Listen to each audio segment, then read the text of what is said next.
I'm Reverend Ron Hodel. Yeah, I noticed. Yeah, Bill was fixing it up for me. So, good to see you. Good to see everybody on Facebook. Thank you for joining us. And by the way, if you haven't checked it out, we are recording now and posting on YouTube the meditation and the talk on YouTube. So you can watch it on Facebook. You can play it back on Facebook, or you can watch us just the meditation and the talk. So that's another way you can participate. So first, let's get comfortable in our seats and just get ready for a few moments of rest and meditation as we turn within to that still small voice that lives and moves in each one of us. And we do that by focusing on our breath. Take a deep breath in and then let it out. Exhale. Take another deep breath in and then let it out. And as you still your body, you can close your outer eyes if that's comfortable for you. And just notice the sensations around you, the sounds, the smells, the temperature, and just settle in and accept this for right now. We focus on the breath as a way of bringing the mind back to this moment, this inside moment. And all these things around us can sometimes be distracting until we focus on the breath. So let's do that again. Inhale and then exhale. I breathe in love. I breathe out love. I breathe in peace. I breathe out peace. Love and peace and wisdom first to my own body by relaxing any place in my body where I might be holding tension. Just turn your awareness to your body. Just scan it in your mind's eye. From the top of your head to the bottom of your feet, if there's any place you're holding tension or stress or anxiety or worry, just breathe into that space and be. And be. Just for a few moments. This is just a place to rest.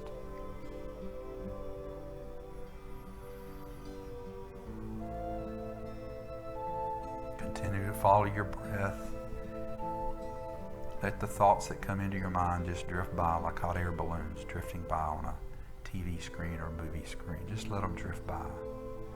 Don't try to stop them or control them. We're just here to not attach to the thought. If you attach to a thought, return to the breath. Inhale and exhale. They say that is the practice of meditation, releasing the attachment and moving to the breath. And we practice by doing that.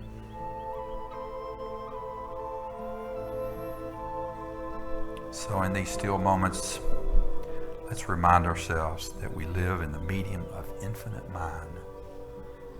Infinite mind. We call it in unity, we call it God mind. For the same intelligence that creates the universe is the intelligence that is in the essence of every one of your thoughts. Every thought, infinite intelligence. Even the negative thoughts are part of the whole of this infinite intelligence that you are. Breathe that into your being right now.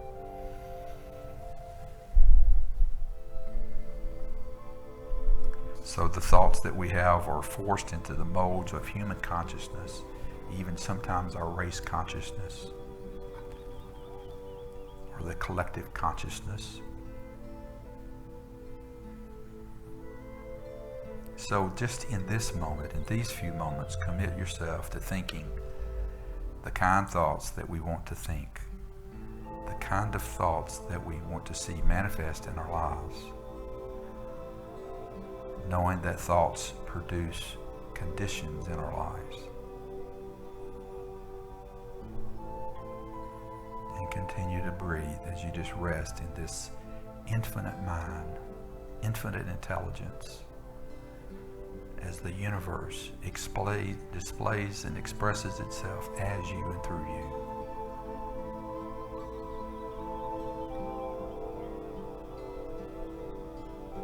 So for myself and for you, you can affirm in your mind, I am not what I think, but I am thinking what I think. And the self of me that thinks has the capacity to think positively.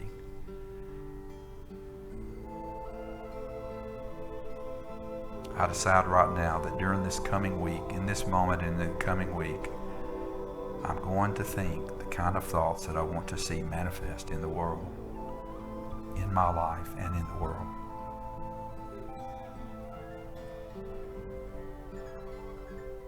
I can choose not to react to conditions. I can creatively express the positive power of infinite mind in my life, right now and throughout the week.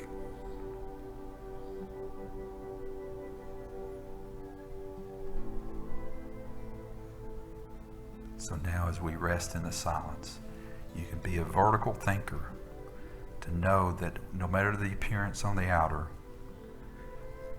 we can go within and find the peace within inside of us.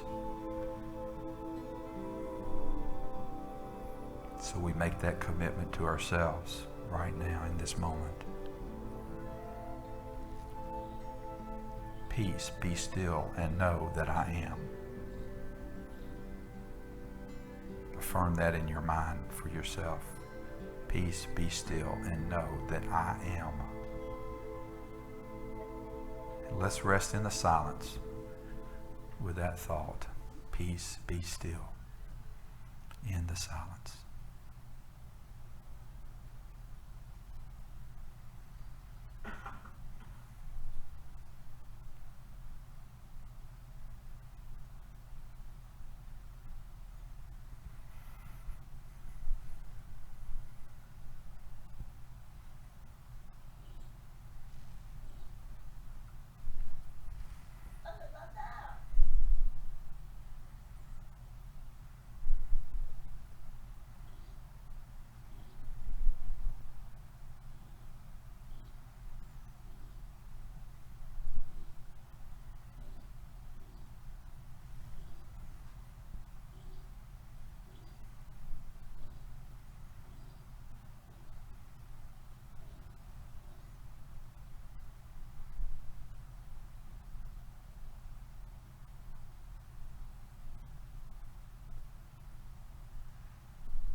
hold this sacred space for another couple of moments. And recall, as we learned last week, the thoughts will flow through our mind every day. Up to 60,000 thoughts a day. Scientists tell us they're mostly negative. But we can say no to these things that we don't want in our life, that we choose not to attach to. We can let them go, release. And then we can begin to say yes. Yes to the wonderful, positive things in our lives. From the things I read, from the things I see, from the things that are beautiful around me, for the connections with family and friends. I say yes to them and no to the things that I do not want in my life. Say yes to the things that you want in your life.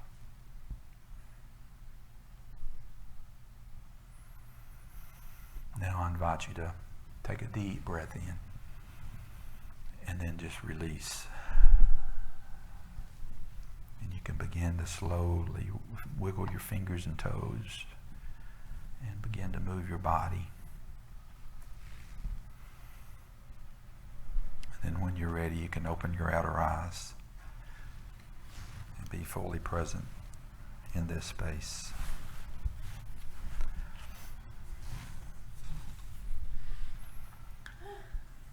The Essential Charles Fillmore. The Essential Charles Fillmore, co-founder of Unity. Right? And Myrtle was the co-founder of Unity. His wife Myrtle was the co-founder. So this kindergarten teacher had a class room full of kids, and they were drawing pictures. There was a time where they were drawing pictures, coloring and pencils and all that. And so a lot of the kids were getting complete, and there was one little girl that was sitting sort of in the center of the class, and the teacher went over to see what she was working on so diligently. And she looked over her shoulder and said, "What are you drawing?" And she looked up at her and said, "I'm drawing a picture of God." And the teacher, like we probably do, most adults, said, "Oh, honey, we don't know what God looks like." He said, "You will." She said, "You will in just a minute."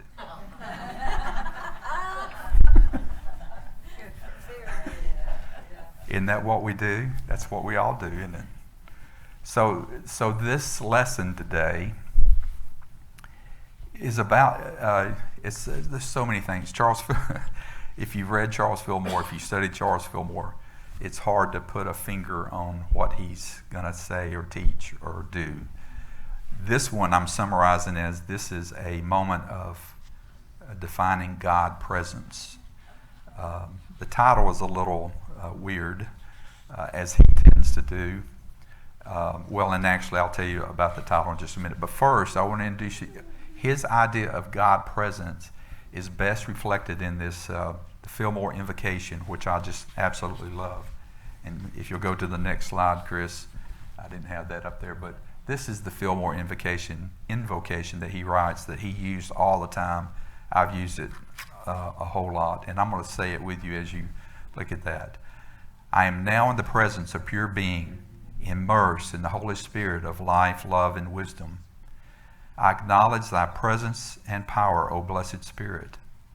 In thy divine wisdom now erase my mortal limitations, and for thy pure substance of love, bring into manifestation my world according to thy perfect law. So this is his, I guess one of his, he's got many concepts of God presence. It seems so warm to me, and so I've always loved that. I taught some classes in Nashville, and I always use this, his invocation, because again, it speaks to the God presence that we're trying to find. So in the opening section of this book, by the way, let me show you the book. So Jim, this is a collection of Charles Fillmore's writings, speeches, notes, classes, and even some excerpts from books. Reverend Jim Gaither, put this together to try to soften some of Charles Fillmore's writings. So he qualifies it that some of the writings are not complete from a book, a section from a book. You can always go to the particular book, what he's talking about. But it makes it read and flow better. Charles Fillmore is noted for repeating himself, going one direction, then going in a circle, and then coming back to the same thing. It doesn't take away from, for me anyway, it doesn't take away from his message and the things that he wrote and the principles that he created. But it is a little challenging to read sometimes. There's no question about it. I had a teacher in Nashville that we spent lots of times with Charles Fillmore in classes. One of his books, Jesus Christ Heals, I think would be my favorite, that one or Christian Healing. But this is a fabulous book. Matter of fact, I looked in here in the margins. I got all kinds of notes in the margins. And there was a note about a mass shooting in 1999 in Denver that I had written in there. There's something about that, and I didn't remember it, and I didn't go to look it up. I mean, I will go look that up, but it's just so relevant to and prevalent to what we're looking at today. The same things are happening. Like Bill said, what Charles and Myrtle Fillmore created was this practical, positive Christianity, or he kept calling it practical Christianity. And he said, we're here to prove the practice of this and that it works. If we can't prove it, it is of no good. So he was very pragmatic. Myrtle was more on the spiritual side, prayer, obviously. And that's how the unity came together. So in the opening of this, and the topic, the title, seems pretty heavy-handed. We talk about the epistemology. So what Charles is trying to define, epistemology, go to the next slide. Epistemology is the study of knowledge. Knowledge is defined as justified true belief. So it's what Charles Fillmore set out to do. He changed everything, the orthodox, not just him, but the whole New Thought movement. Charles Fillmore was the genius that put as much of it together as anybody. But he changed this idea that the Western Christian Church, and he says it in this book, people were tired of hearing they were going to burn in hell. It's what the big change from this. So the epistemology is the theory of knowledge, and Charles Fillmore fell right into that. He wanted to prove that there was another way of seeing the world, and that's what he and Myrtle created. He used science of the time, metaphysics, philosophy, psychology, Eastern. He studied Carl Jung a great deal, transcendentalism, spiritualist, the Eastern spirituality with Hindu and Buddhism, and he was truly a genius at discerning these spiritual truths, and that's what he created. That's what he created with Myrtle that we call unity today. And I think most of you know that the genesis of unity started with Myrtle Fillmore's healing that she was healed from TB. She had been diagnosed for years that she was TB, and had even predicted, it was predicted she wouldn't live but a few more years. And she had some near-death experiences, had already had several near-death experiences. She and Myrtle went to a talk by a guy named E.B. Weeks, and as a matter of fact, he was a Christian Scientist. So Mary Baker Eddy was a very influential teacher in the New Thought movement when unity was founded and created. And she kind of moved away to her own thing. She did her own thing. If you know much about, if you looked at Christian Science, it's still New Thought, but it's very different. No medicine, no doctors is what their teaching was and still is. But Myrtle heard, and we repeat this story, Myrtle heard that as a child of God, she did not inherit disease. And so she spent the next 2 years praying. And she was healed. She healed herself. Well, she didn't say that. She was healed by spirit from TB. Well, so Charles was sitting over here on the side and watching this. And he said, "Man, I better figure out what this is about." Where Myrtle was more on the touchy-feely side, if you would say, Charles said, "I've got to have the facts and want to know what's happening." So he had had an accident when he was 10 years old, on a skating accident, and he fell on the ice and broke it or dislocated his hip. So he was 10 years old. By the way, he was born in 1854, which boggles my mind. That was before the Civil War. And so that would have been right in the middle of it. So he fell and broke his hip, suffered with it for years and years and years, over 10 years. His legs stopped growing. They cut him. They put sores on him to try to leak the infection out that was built up in his hip.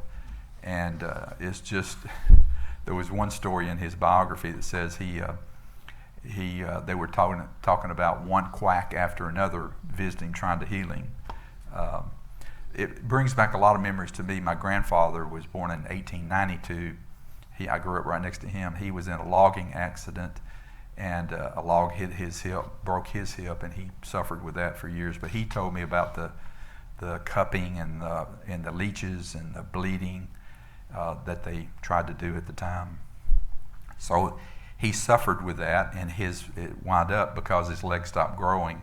His right leg stopped growing. His right leg was 4 inches shorter than the left. So he spent his whole early adult life with a platform shoe and crutches. But he did all kinds of, it didn't seem to slow him down. He was a mule driver, drove a train of mules in Colorado, sold real estate, and was very successful at doing that. So again, when you think of this, all this happening, Charles Fillmore was born before the Civil War. Well, so was Myrtle. Myrtle was born in 1845, and he in 1854. So you wouldn't think of that as at least I don't sometimes get that in my head, that's and relative to the universe, it's unity, it's very short. It had been here 150 whatever years that is, and so it's only been around a very short time. I had a guy in a class in Nashville one time tell me, he says, I would tend to go along with this new thought stuff if it was a little older. I wouldn't, like Christianity, Jesus 2,000 years ago, that would give it a little more credibility. Well, not necessarily. So his interest was in the connection between minds and bodies that help promote what is now mainstream. Charles and Myrtle Fillmore, with the creation of unity, right at 1900, brought into the West meditation, vegetarianism. They turned totally vegetarian. For years, they didn't serve anything at Unity Village but vegetarian, as well as understanding our health and spirituality. And he downloaded all of this stuff in his teachings and in his mind through the science. And he was, that's how he did it.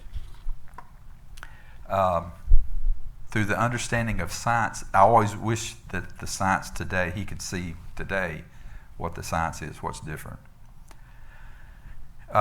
So in the book, there was he wrote an article in the book, from the book, about his word was his faith, and again, how to teach the truth, the study of truth. And he wrote this article, and a lady named, her name was Helen Williams.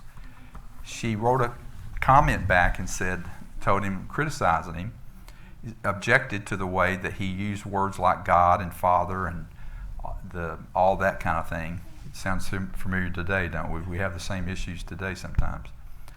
And she says, why not credit the power spoken of that you speak of to man's creativeness and source of supply to nature instead of God? Well, the semantics part of this chapter in this talk is, Charles Fillmore said, we're just disagreeing on semantics and on the language, and it doesn't matter. We're saying the same thing, but she wouldn't let it go, and she was very critical, and she would, well, as he put it, her criticism was very kindly in tone, and does not demand an answer, because anyone can see that we differ in the use of words only. He said, however, it does give me an opportunity to say a great deal on the words. So the words do matter. Words are power. The words of our mind is how we communicate with God, or our thoughts are how we communicate with God. The mind cannot explain God, but yet it's the way we know God. So she says, God is not intelligence. God, or the principle of life, is the law of attraction. Therefore, all visible substance is intelligence or God mind. So it was this banter back and forth from Semantics in 1894 that was created by this article. And this, I think it says she was a Christian Scientist, not wanting Charles Fillmore to use the word God, but use the word nature to describe this process that he had created. They used the word, back right when the unity was started, they used the word oversoul to describe what we say today is collective consciousness, that we each can decide for ourselves what this vision of, like the little girl drawing a picture of God, we each for ourselves have to define God within ourselves and what that is within us. They called it oversoul. In some other articles later, they changed the term to that to collective consciousness. They said they used race consciousness, and it doesn't have anything to do with the races. It has to do with the race of the humankind.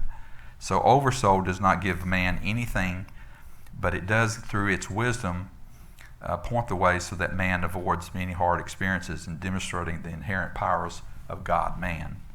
So this whole chapter is, and it's pretty short, and it was confusing from what she was saying, what he was saying.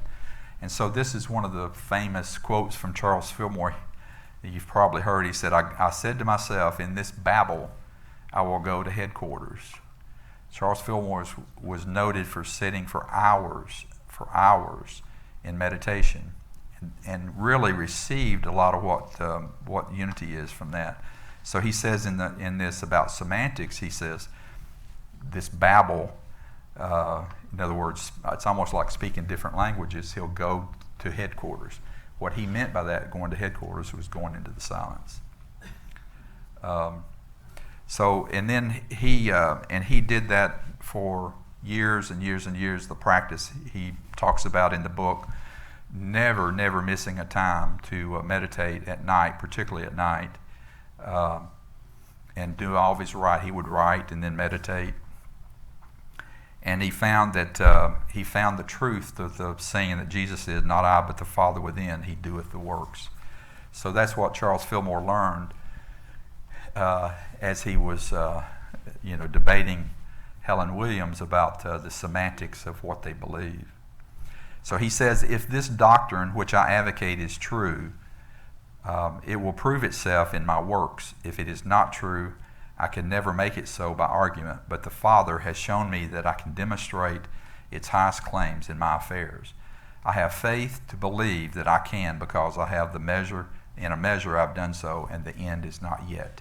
In other words, he was proving to himself and then to the world what these teachings were. So we always say, Bill and I both, we say it a lot, that this is unity, these teachings, these 5 principles, the teachings, the 12 powers, these concepts. God is spirit. God is spirit, and the kingdom of heaven is within you right now. That was a saying by Jesus. God is spirit. So that spirit lives and moves in us, and that's what we teach. And it has had, drastic, significant impact on the world. The positive teaching from all the positive teachers, Think and Grow Rich, The Power of Positive Thinking, Robert Schuller in that Crystal Palace church. All the positive thinking started, the voice and the articulation started with New Thought. Charles Fillmore was a big part of that. There's all kinds of interviews between these leaders. So it has made a difference. It has made a significant difference. Does it need to do more? Yes. Are we behind? Yes, I think so. And we keep doing it. That's why we're here. So as we change ourselves, as we approach these things with the semantics and the theology of our belief, we do change the world. Namaste.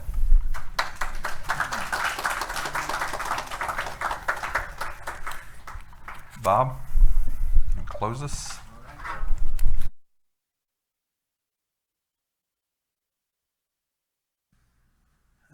Normally we end our formal service by singing the peace song and our prayer for protection. So we'll try to get in a big circle now, see if we can make it all the way around.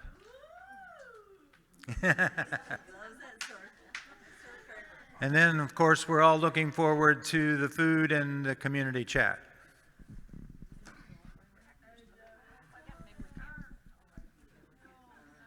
We can get up here. All right. Right here. Here we go. Very good.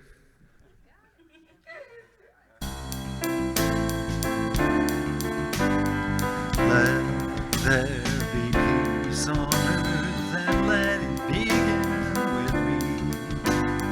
Let there be peace on earth, the peace that was meant to